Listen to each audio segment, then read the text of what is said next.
Shalom saudara dan saudari, selamat datang kembali. Kita sedang memasuki topik besar baru dalam seri Amsal yang berjudul Mengenal Lingkup Hidup.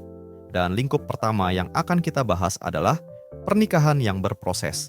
Pesan hari ini berjudul Perjanjian Kudus. Sebelum kita masuk lebih dalam, mari kita mulai dengan membaca firman Tuhan. Amsal pasal 2 ayat 16 sampai ayat 17.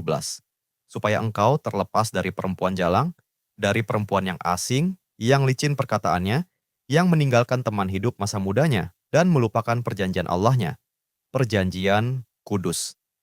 Perselingkuhan itu serius karena menghancurkan sebuah perjanjian kudus. Amsal pasal 2, ayat 16 sampai ayat 17 memperingatkan kita tentang bahaya meninggalkan pasangan masa mudamu dan melupakan perjanjian dengan Allahmu. Pernikahan bukan sekadar soal perasaan atau kecocokan. Itu adalah ikatan hukum yang diresmikan dengan janji suci. Saat dua orang menikah, mereka bukan hanya berkata, "Aku mencintaimu sekarang," tapi "Aku berjanji untuk mencintaimu nanti."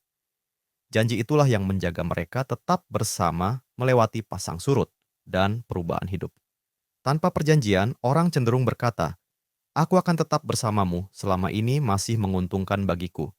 Tapi dalam perjanjian kudus, seseorang berkata, "Aku akan tetap di sisimu apapun yang terjadi." Inilah fondasi cinta seumur hidup. Dan inilah juga cinta yang Yesus tunjukkan kepada kita.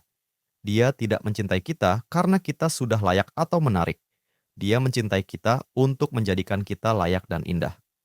Dalam Efesus pasal 5 ayat 25 sampai ayat 27 tertulis bahwa Kristus mengasihi jemaat dan menyerahkan dirinya baginya, supaya jemaat itu kudus dan tak bercacat.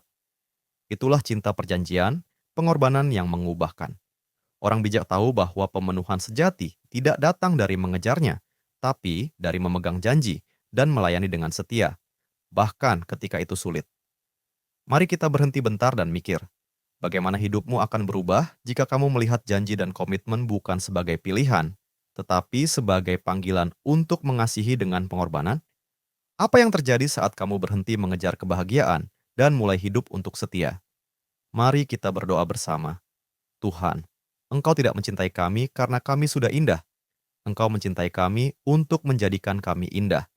Engkau mengikat perjanjian dengan kami dan mengorbankan dirimu demi kami. Dan kini Engkau dengan sabar membentuk kami menjadi serupa denganmu. Tolong kami untuk mencerminkan kasih perjanjian itu dalam pernikahan, keluarga, dan persahabatan kami. Ajari kami untuk setia memegang janji. Amin. Terima kasih telah bergabung dalam pembelajaran Alkitab hari ini. Jika Anda merasa diberkati melalui firman ini, bagikan kepada keluarga dan teman-teman Anda. Jangan lupa untuk like video ini, tinggalkan komentar, dan subscribe channel kami agar kita dapat terus belajar dan bertumbuh bersama dalam firman Tuhan. Tuhan Yesus memberkati.